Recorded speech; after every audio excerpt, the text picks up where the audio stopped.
The living world chapter से related आज हम कुछ इंपॉर्टेंट क्वेश्चंस के बारे में डिस्कशन करेंगे। ये पार्ट 4 है इस चैप्टर का। इससे पहले हमने 3 पार्ट्स को अच्छे से डिस्कस किया है और उनके क्वेश्चंस को अच्छे से समझा है। आज हम पार्ट 4 को अच्छे से डिस्कस करेंगे और क्वेश्चंस को समझेंगे।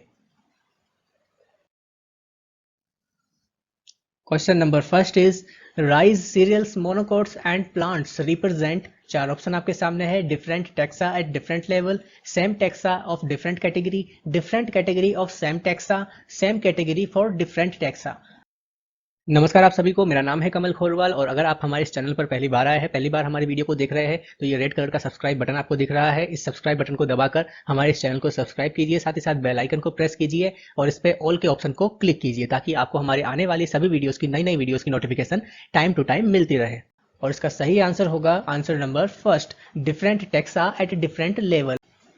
अब हम समझते हैं इसको कि इसका आंसर फर्स्ट हुआ कैसे है।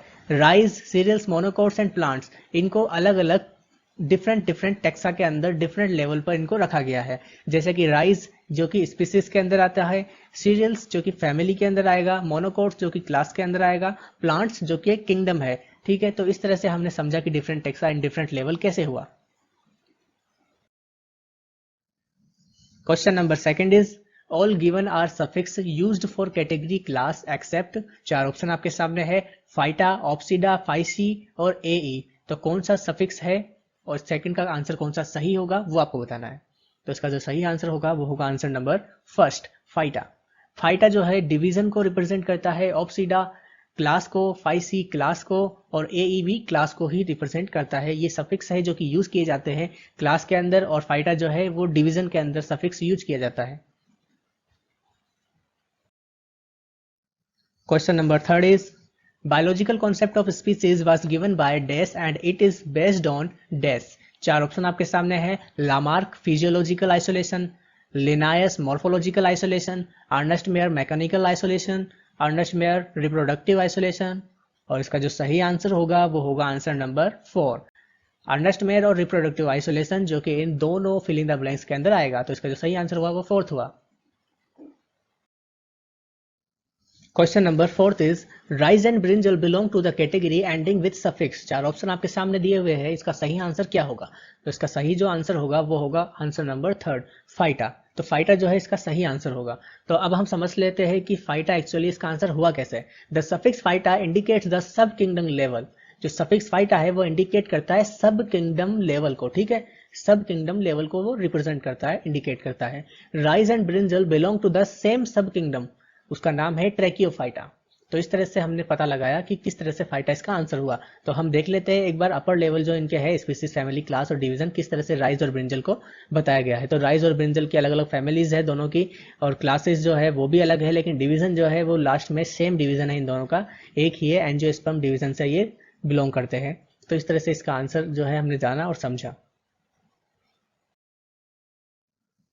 Question number fifth is which of the following chemicals is used for poisoning the specimens in herbarium techniques। 4 option आपके सामने है, बताना है कौन सा वो केमिकल है। ठीक है, तो HgCl2, AgNO3, HCl और HgCl2। तो इसका जो सही आंसर होगा वो होगा answer number fourth, HgCl2। Poisoning chemical for the specimens is HgCl2। Question number 6 is the international size of herbarium seat is. 4 option आपके सामने है, कौन सा सही होगा इनमें से बताना है आपको। तो उसका जो सही आंसर है वो है answer number first, 41 into 29 centimetre. International size of herbarium seat is 41 into 29 centimetre. Question number 7 is find the correct sequence of various steps of herbarium technique. तो यहाँ पर हर्बेरियम टेक्निक्स के कुछ स्टेप्स है यहाँ पे। तो ये क्वेश्चन नंबर 7 है और 7 इसकी स्टेप्स है। पहली है ड्राइंग, दूसरी है पॉइजनिंग, तीसरी है कलेक्शन, चौथी है लेबलिंग और पांचवी है माउंटिंग, छठी है डिपोजिशन और सातवीं है स्टिचिंग। तो यहाँ पे 7th क्वेश्चन के 7th step of herbarium technique आपके सामने है। अब इनको एक करेक्ट सीक्वेंस में आपको बताना है। तो यहाँ पे 4 ऑप्शन है इनके सीक्वेंस के, तो इनमें से कौन सा सीक्वेंस वाला ऑर्डर सही होगा वो आपको बताना है। तो इसका जो सही ऑर्डर होगा वो होगा आंसर नंबर फर्स्ट, CABEGDF। तो ये इसका सही ऑर्डर होगा। आप करेक्ट सीक्वेंस देखिए, कलेक्शन, फिर ड्राइंग, फिर पॉइजनिंग, माउंटिंग, स्टीचिंग, लेबलिंग और डिपोजिशन। तो ये होगा इसका correct sequence. Question number 8 is the most obvious and technically complicated feature of life is.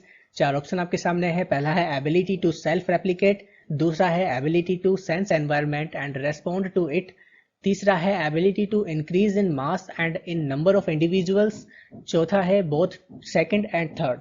तो इसका जो सही आंसर होगा वो होगा answer number second, ability to sense environment and respond to it. तो मोस्ट ऑब्वियस और टेक्निकली कॉम्प्लिकेटेड फीचर कैसे हुआ ये, क्योंकि जो लाइफ होती है ह्यूमंस की, जो लाइफ होती है एक ह्यूमन बीइंग की, उसमें आपने देखा होगा कि उसको सेंसिटिविटी और कॉन्शियसनेस उसमें ज़्यादा होती है। एबिलिटी होती है उसमें सेंस करने की एनवायरनमेंट को, रेस्पॉन्ड करने की उस एनवायरनमेंट के अकॉर्डिंग। तो ये सब चीज़ें एक लाइफ जो लिविंग होता है जिसके अंदर पाई जाती है ये सारी चीज़ें, इसलिए इसका सेकंड वाला आंसर सही हुआ। It is sensitivity and consciousness. Question number 9 is genus comprises a group of related species which has dash characters in common in comparison to species of dash। तो इसका जो सही आंसर होगा इन चार ऑप्शंस में से कौन सा सही होगा वो आपको बताना है। Less other genera, more other order, more other genera, more other family. तो इसका जो सही आंसर होगा वो क्या होगा? इसका जो सही आंसर है वो होगा answer number third, more other genera. As we move down to the taxonomic hierarchy from kingdom to species, number of common characteristics increases. Question number 10 is plants families are characterized on the basis of A. Shape and color of leaves only, B. Vegetative characters, C. Reproductive features। चार option आपके सामने है, बताना है answer कौन सा सही होगा। Only A, only B, only C, both B and C. तो इसका जो सही आंसर होगा वो होगा answer number fourth, both B and C, यानी vegetative characters, reproductive features. Plant families are characterised on the basis of both vegetative and reproductive characters. इसी के साथ आज की ये वीडियो यहीं पे खत्म होती है। मिलते हैं नेक्स्ट वीडियो में नई वीडियो के साथ।